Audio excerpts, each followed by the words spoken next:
Billionaires are buying in to the market. They're buying assets again because they think fear has chased everybody out of the market. Man, do you agree with that? Yeah, I agree with it because they know when to come in. They know when the market is close to a bottom. Is that a good thing that these hacks happened and that they were able to recover most of the money? No, you can't anticipate what a person thinks criminally.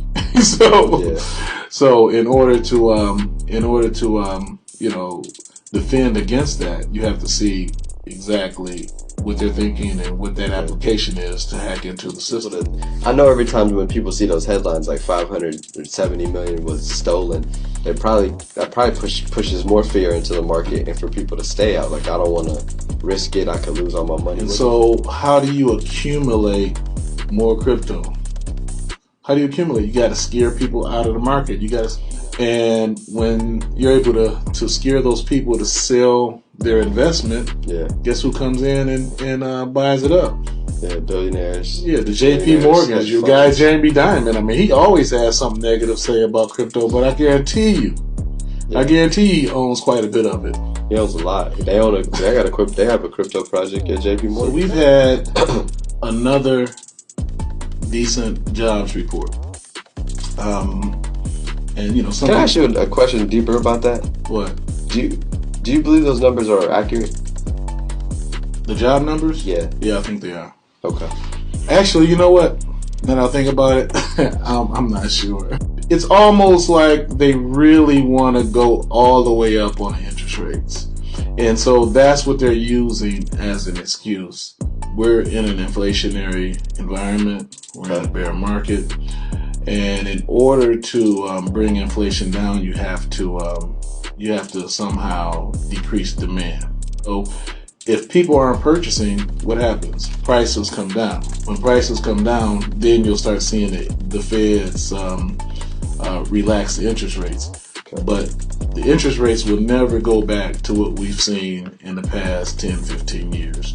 Never. We'll never be in a zero interest rate environment. The richest people are the ones that have been invested in fixed income, which are bonds, and there has been no return on banks. I don't think anybody has owned a CD or invested in a CD in the last 10 years. Yeah. But now money is starting to flow into fixed income because rates are going up further. We're going to see another 0.75% interest rate hike, and then they're talking about another 0.5% in January. And so that's going to kill demand. It's going to kill the housing markets. What the Feds really want to see, they want to see an increase in unemployment. Why is that? Why do they want more people unemployed? They want people unemployed because that'll be less people that will have purchasing power. The only people that get hurt in this environment are people like me and you. Or people like me, not you, because you got all. No, that's you. We, as African Americans, we have to learn how to hedge too. We have to learn this game. We need to pay attention to the market, understand what's going on, and we need to study how and where to invest so we can benefit on this period. Where should they invest? Like, someone's got $500 to start, and they say, "Hey, I got $500 to start investing." Where should they put that money to start? Well, the only speculative areas that I would invest in would be crypto, because we know crypto and electronic currency and metaverse and blockchain, that's the future. But if you're talking about investing in stocks, no more speculating on stocks. Really? Yeah. Why is that? Just so let's just say someone's in our audience and they're watching crypto off the chain. They're like, okay, I know I can put this 500 in some stocks or some crypto. It depends on what your financial situation is, and this is not financial advice. But if if I was somebody just looking to invest and hit it big, and I had $500 to lose, I would probably put it in crypto. But if I was looking to invest long term and continue to invest, I would buy a good quality stock that pays a dividend in this particular market. Yeah, I asked you about one called Angel Dust this morning. You hadn't heard of it. So, nah. I was thinking about it. I looked it up. I couldn't find it, and so I said, this might be interesting. But if you don't know about it, then I'm not investing. Nah, it's not even about me. Like I've made bad investments and put stuff in like. But I don't want to make a bad investment. Huh? I don't want to make a bad investment. Yeah, me neither. But I did it. I did it. I'm telling them the truth because I have made investments and I've gotten my face scraped. Face scraped? Face scraped, meaning my whole face, like that was bad, right? It was bad. So Wells Fargo and FTX are teaming up. Yeah. They're offering debit cards in like 40 countries. Yeah, what was the markets you said that they were coming in? It was like Europe. The top markets are Latin America, Asia, and Europe. Yeah. They already offer the cards in the United States of America. You know what's really interesting to me about this? It's dope because I think it'll get more people to start to actually transact in crypto daily, like for general purposes or purchases. Given the fact that only 5% of the world owns crypto, yeah, I'm keeping it in my back pocket. Got you. So you're not going to be. I'm not spending anything. I'm investing.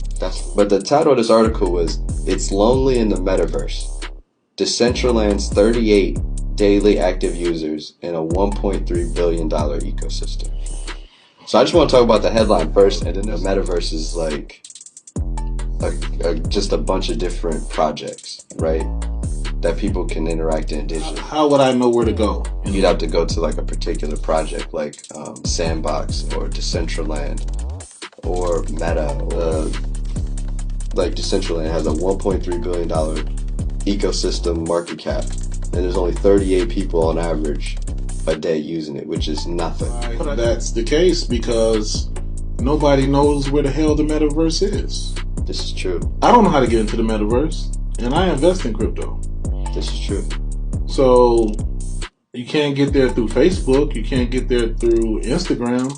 No. How do you get to the metaverse? I mean, Elon Musk just purchased Twitter, so maybe he's going to make it easy for us to get into the metaverse. Yeah, that's the reason why these platforms are separate and outside of that Facebook, Google login system, so that the people can actually control their own data. They own their data. They can sell their own data. But Mark, there is nothing that says, click here and you'll go into the metaverse. You're absolutely right.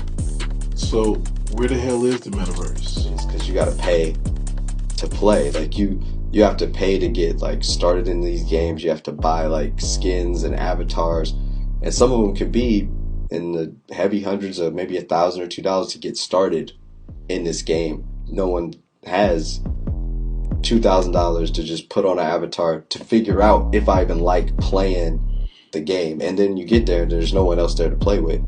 So maybe that's the reason why people like me can't find the metaverse, because I need an avatar.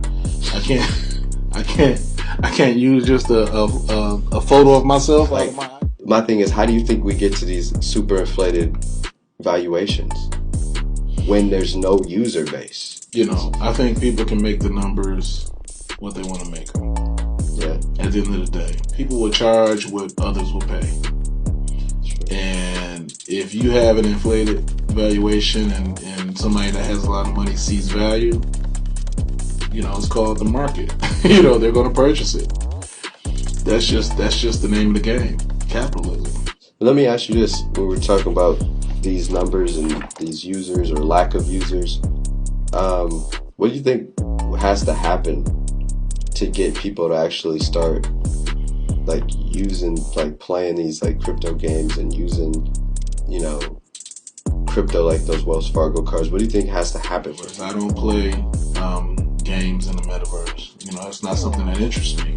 Yeah. Now, if there were ways to invest, and if there were politics in the metaverse or social justice issues that are in the metaverse, then I'm all in. I'm pretty sure that kind of stuff will come across, my page in the algorithm. But if it's something that's not targeted towards me and my interests, I'm pretty sure it's going to be a while before, I become a person that will adopt it for personal use. But I'm definitely interested in investing in it